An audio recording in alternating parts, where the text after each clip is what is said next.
Eu quero, nessa manhã, fazer uma leitura na Palavra de Deus para nossa meditação. Segundo livro de Samuel, capítulo 18, do verso 19 até o verso de número 22. Diz assim a palavra: Então disse Ahimaás, filho de Zadok: Deixa-me correr e anunciarei ao rei que já o Senhor o vingou da mão de seus inimigos. Mas Joabe lhe disse: Tu não serás hoje o portador das notícias, porém outro dia as levarás. Mas hoje não darás a notícia, porque é morto o filho do rei. E disse Joabe a Cusi: Vai tu e dize ao rei o que viste. E Cusi se inclinou a Joabe e correu. E prosseguiu Ahimaás, filho de Zadok, e disse a Joabe: Seja o que for, deixa-me também correr após Cusi. E disse Joabe: Para que agora correrias tu, filho meu? Pois não tens mensagem conveniente. Seja o que for, disse Ahimaás, correrei. E Joabe lhe disse: Corre. E Ahimaás correu pelo caminho da planície e passou à frente de Cusi. Olha, eu quero pegar essa palavra é uma palavra interessante que também serve de experiência para mim e para você. Olha bem, houve uma batalha quando Davi estava fugindo de Absalão, seu filho, e naturalmente que Davi estava com sentimento paterno à flor da pele, e ele deu ordem ao seu general Joabe e a todos os soldados que não matassem o Absalão. Davi estava preocupado, ele era filho de Davi, havia rebeliado, tomado o trono, Davi havia fugido para não ser morto pelo seu filho Absalão. E agora eles têm uma ordem de não matar o Absalão, vencer a guerra, mas não matar o Absalão. Só que Joabe, ele não obedece à ordem do rei. E quando eles vencem na frente de batalha, eles vencem aquela batalha, os velhos soldados de Davi, que eram muito mais habilidosos do que os de Absalão, o jovem Absalão.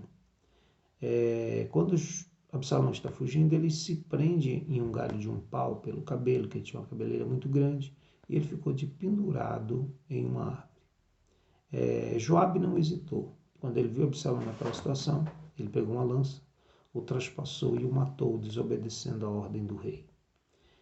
A notícia que deu que o rei não queria ouvir é que o seu filho estava morto.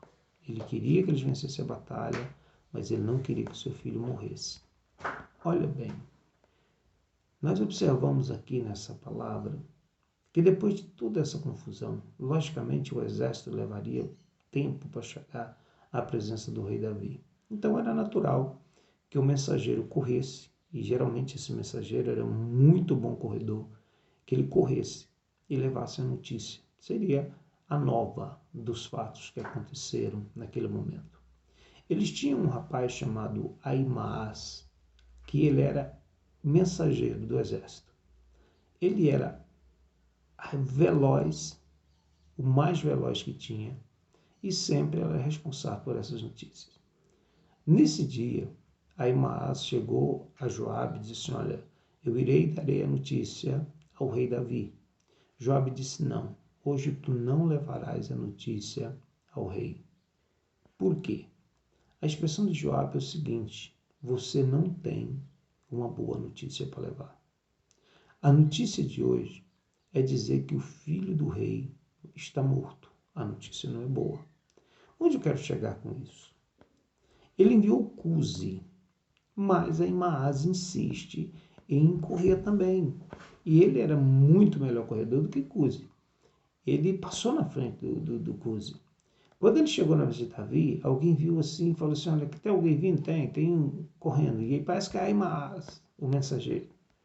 Aí Ahimaás passa adiante, naturalmente ele vai chegar na presença do rei antes de Cusi. Aí de repente vai lá, tem outro homem correndo, tem outro homem que vem correndo atrás. Quando Ahimaás chegou na presença do rei, o rei perguntou o que aconteceu. Ele não tinha mensagem, ele não tinha o que dizer, ele não tinha o que falar, porque ele não tinha sido ordenado a falar. Só quando Cusi chega é que a mensagem chegou. Quando Davi pergunta tudo o que aconteceu, ele diz tudo claramente, aí ele completa: Olha, e o moço Absalão está morto.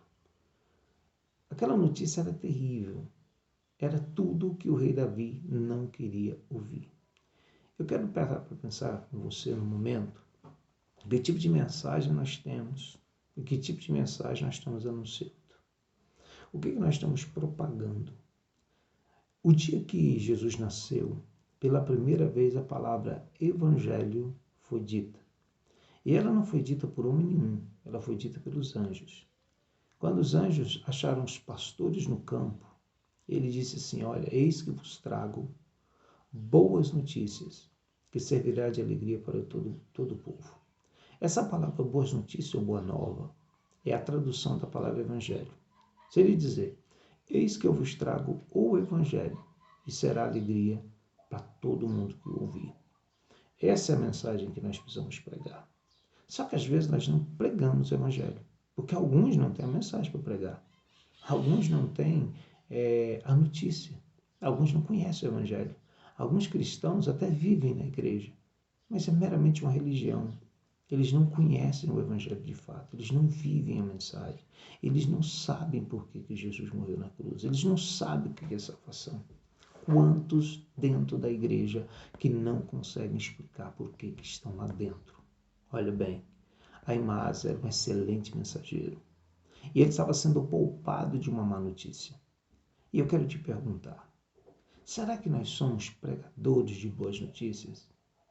Ou se nós somos propagadores de péssimas notícias?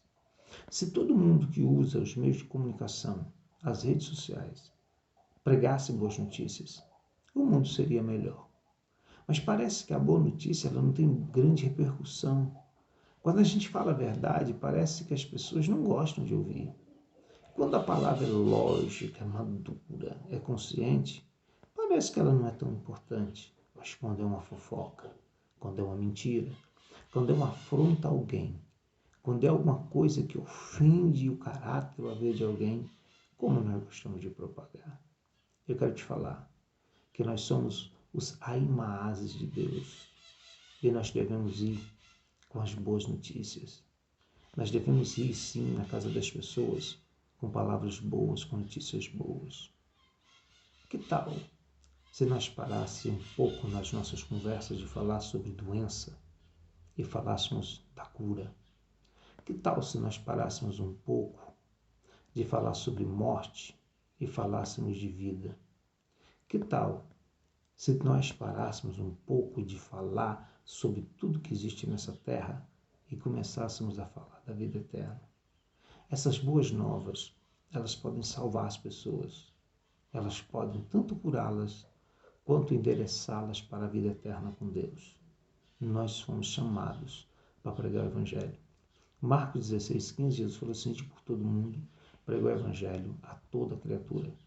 Quem crê e for batizado será salvo, quem não crê será condenado. A nossa missão não é convencer as pessoas, a nossa missão é pregar a verdade, é anunciar coisas boas.